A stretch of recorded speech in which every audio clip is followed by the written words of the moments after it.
I am joined today by the wonderful Tara McGowan. She is a trailblazer in the new digital media space, the CEO of organizations like Good Information Inc., Courier Newsroom. You've seen her work. How are you doing today, Tara?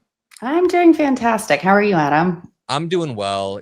I did a panel with your event back in November. Was it November that we did that panel or November, December, actually? December. It was post-election. I know that. Yeah, we know that. We don't forget that feeling. But the entire panel was revolved around digital media and how modern progressives can communicate through the channels at our disposal. And there were a lot of interesting thoughts thrown out on the panel, but I want to listen. I want to hear what you have to say because you are running one of the largest media companies in parallel with MeidasTouch. Courier and Newsroom and MeidasTouch work together a lot. So how do you view this current space? And I guess broadly, what do you think Democrats need to do to win back some power in the digital media space? Yeah, those are two big questions, but I'm really excited to be here and to see your enormous growth as part of this growing ecosystem, Adam. It's really exciting since the first time we met a little over a year ago. And yeah, Midas has been a total rocket ship, especially on YouTube, which we all know now is an absolute necessary space to be if you're a media organization really of any stripe, since it's overtaken television. But I have to say, I'm going to show my age a little bit. I've been at this for a while. I started my career in journalism 20 years ago before I went to politics and then made it back to try to start a new kind of media company. And the one thing I'll say is that when I started kind of having conversations about starting Career and why I thought that we needed to build progressive media that was modern and nimble and bold about our values and our opinions, I got so much criticism and flack for it, including from folks that are on our side and share our values, and especially a lot of traditional and legacy media folks who really, I think we've all been conditioned to see quote unquote partisan media as a really negative thing, because the example that comes to mind is often Fox News and right-wing media that, does really horrific things like spread lies and disinformation and intentionally divide people. And I had to push back really hard to say that, like, we actually can build a media ecosystem through and with our values that is representative of, frankly, the majority of Americans, in a way where we don't have to short circuit or platform liars to claim objectivity or lack of bias when the right's never done that, certainly. And also our base is really different, right? It actually is the majority of Americans who share our values, but they're incredibly diverse, from diverse backgrounds and ethnicities and ages and genders. And the right has a simpler task. Their base, I mean, they're definitely diversifying it. I will give credit there, but traditionally it's been pretty homogeneous. It's been older, whiter, and so it's a different strategy. And I'm, now 10 years into this process, I am so heartened and hopeful on the new media startups like Midas and Crooked, and now this, some are older than others. And yet I really feel like we are starting to actually have an ecosystem that is working together, that is helping cross promote and amplify just our values and our narratives and the messaging, and getting smarter about it. Because to the second part of your question, the left has seeded the information ecosystem entirely for pretty much my entire adult life, to legacy media at first, and then really just relying on advertising still, including in the past election in 2024, to get their message across. And it has never worked. And so the only time that Democrats have been really successful in elections, I feel like, is when really sort of the whole cultural media infrastructure, whether that was social media influencers or podcasters, are on the side against Republicans, which we're actually seeing happen now, which I hope we get into a little bit, because I really want your take on that. Yeah. But not at all because they're driving offensive narratives on their own. Right? It's always in opposition to the right, where they're able to sort of be able to carry forward some electoral wins. And I hope that that is changing now that we are building and growing this infrastructure, and we're seeing people want it, right? That's how you know that there is a need and a market opportunity, is when people are viewing and subscribing and donating their dollars to Patreons and to different Substackers and creators. And that is really starting in and growing really quickly. And Courier's certainly one of the ones benefiting from that right now. Yeah. You guys are doing great. I think it's safe to say that you've been vindicated about the transition to digital media, because now we see both parties rapidly racing, tripping over themselves to try to be on these digital media platforms. It seems like the Republican Party unfortunately realized a little bit before that if they just go on all these random podcasts and do the circuit, then it's actually super powerful. And Democrats, we do have a lot of good communicators. I don't want to undervalue that, but we're now really starting to hit our stride in this new digital media space. So totally, definitely vindicated. And yeah, let's talk a little bit about the fracture that's now developing within the MAGA fan base. Were you referring to the more Epstein or people who are just turning on him overall? I mean, we were starting to see it before Epstein even, but it's absolutely accelerated, and I think solidified in a lot of spaces, actually, the movement away from Trump. But we were starting to see it on ICE for sure. Joe Rogan was being really outspoken, right, about not being supportive of some of the administration's policies related to ICE and the disappearing of students who are just using their free speech rights. And so I think we started to see it there. We saw it with the tariffs. So there were a few little nicks against him that was kind of creating permission structure to have this debate and this kind of differences of opinion amongst some of his most loyal creators and podcasters. And then obviously with Epstein, it blew over entirely. But we saw Dave Portnoy come out against the tariffs in a big way, and some other folks. And so it was starting before Epstein, but I feel like Epstein is just it's made it a point of no return for some folks. And I think that's really, really important and powerful. And that's all you can ask for, not even to convert every MAGA supporter, but just to create less dogmatic supporters, people who are asking questions, who are having these conversations that weren't having them before. And it seems to be really working. I mean, I want to get your take on this. I have this debate with my audience all of the time, and we're always going back and forth because I'm always playing these clips of Joe Rogan. Like once a week, he somehow hits the realization again that Trump is a bad dude. Every week he has this new clip where he's like, oh, I can't believe he's doing this. And my audience is really fed up with it, of course. But I'm always like, listen, I think this is a time when even if you disagree with Rogan, you give some grace. Yes, you hold him accountable, but these are spaces worth going into. Like James Tallarico, Texas state representative, went on Joe Rogan's podcast, won over everyone in the comment section. They loved him. So I'm always like, I think these are number one spaces we should get into, but I think it's worth covering this and not shutting these people down. Like sometimes people on our side have a little bit of a reductive or like finger waggy viewpoint. I get emails like, hey, every time you cover Joe Rogan, it makes me think that you're more sympathetic to MAGA. And I'm just like, listen, I'm not sympathetic to MAGA. I'm just sympathetic to Joe Rogan being a dude who seems to have been hoodwinked, and he's got an audience of tens of millions of people. So you see where I'm coming from there? Do you think it's worth going into these spaces, reaching out to these people? What's your philosophy there?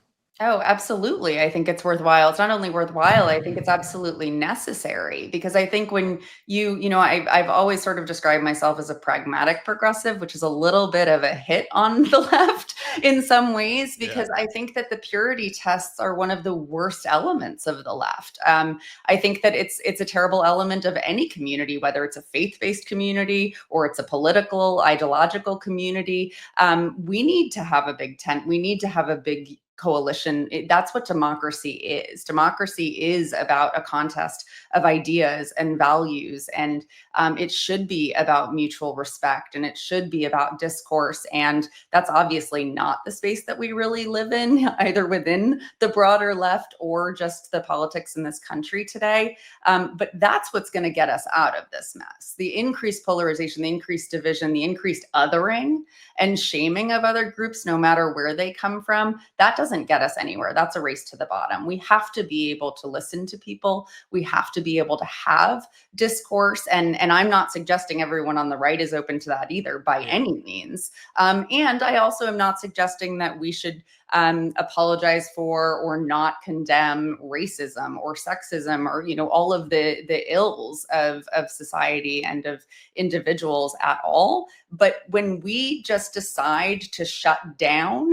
whether it's with like a neighbor down the street or it's with a podcaster, and say like, you are now of a thing or a group that I cannot tolerate, and thus I have now lumped you in with them and I can't see eye to eye with you on anything, that prevents the ability to find any common ground. And frankly, that's not where the majority of Americans are.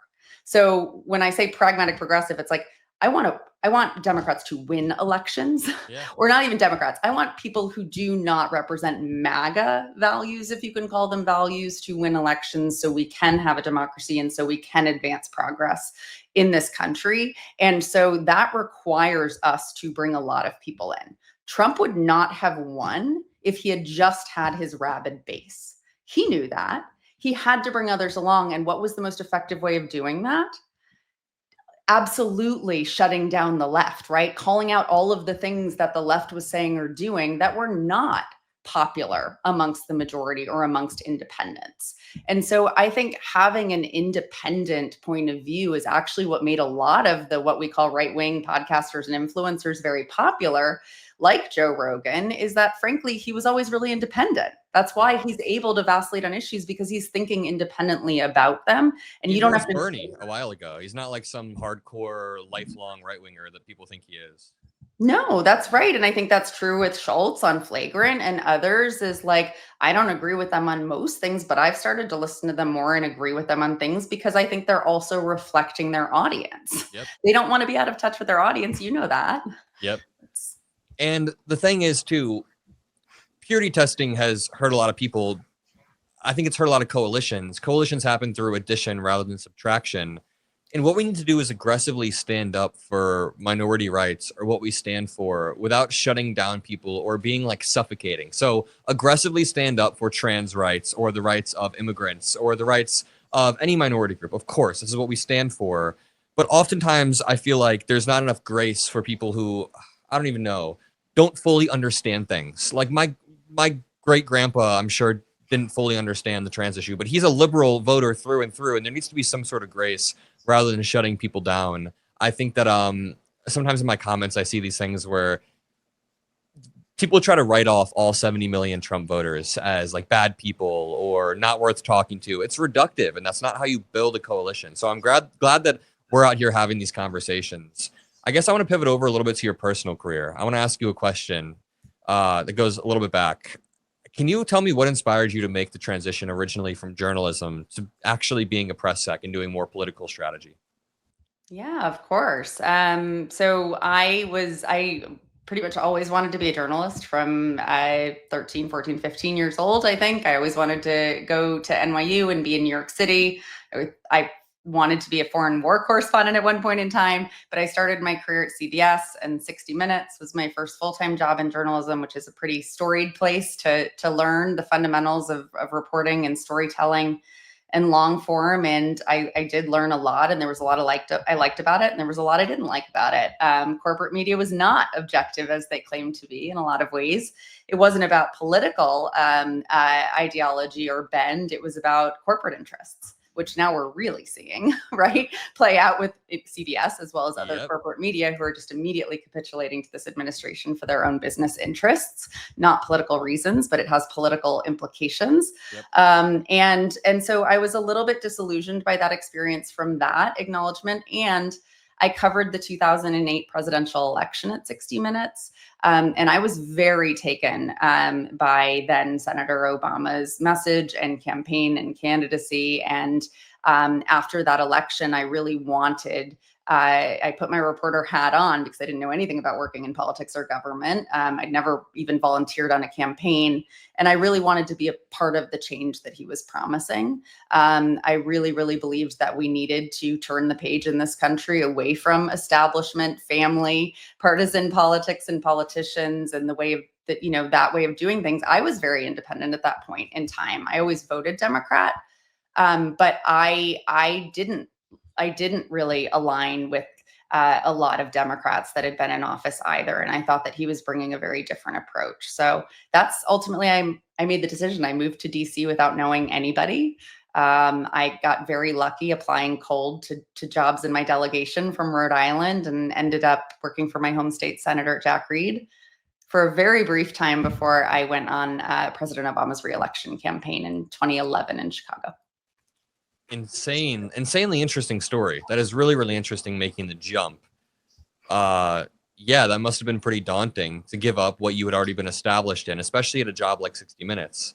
But now we're seeing exactly why you seem to have left play out with Skydance and with all of these mergers. It's wild the amount of pressure the government's able to place just through the executive branch, through vague, thinly veiled threats. I guess I want to close this off by just letting you highlight the importance of independent and digital media. At a time when corporate media seems to be bending the knee, Terry Moran got fired, for example, for saying something true about Stephen Miller. He just said Stephen Miller seems to be a deeply hateful person. Then he got fired. So how do you view independent media and its role over the next few years into the midterms and into 2028? What's your vision for us? Yeah, and the history of journalism and the press in America is a history of independent media and values-driven media. It is essential to our democracy, the freedom of the press and freedom of speech, and the ability to hold powers accountable. That is what keeps a democracy. What we are seeing out of this administration is absolutely one of the most extreme and dangerous attacks on our democracy and our freedom, by attacking the press and controlling and censoring speech through the control of the press and the lawsuits. And as somebody who went into journalism for the same reason I ended up then pivoting into politics, which was to make positive change in the world, they are taking away the levers and the tools to be able to do that if you are an ordinary person or you are a professional journalist. And that's incredibly scary, and it should be terrifying to everybody. And so it's never been more important to support independent media, to support independent creators who are out there speaking truth to power, because if we are silenced and everyone is silenced in this country, that's when there is no recourse. And right now we are not at that stage yet. We're seeing really, really alarming things that are getting us closer. But I think that actually the way to prevent more of those attacks is for folks to band together and to fight back. And that's what's been so disturbing about the media companies that didn't even put up a fight. And so it's a real credit to the ones who did, like the Associated Press and some others that have said, we are not going to cow to this administration. We need to support them, just like our independent and local media, like the NPR and PBS affiliates that just lost their federal funding. We can actually maintain this infrastructure and this accountability, but it's going to take everybody really valuing it in many ways. It really does return power to the people. And what I always say is that we're the variable they didn't expect. I mean, Trump has been attacking law firms, courts, judges, justices sometimes. He attacks everybody and anybody, the media, universities, but we're the variable that they didn't really expect. And we're amassing a power base of tens of millions of people subscribing and following across platforms that will really, really pay off throughout the midterm. So thank you so much for joining. I really appreciated your time, and we'll have to do it again. Thanks for everything you do, Adam. Thanks for having me.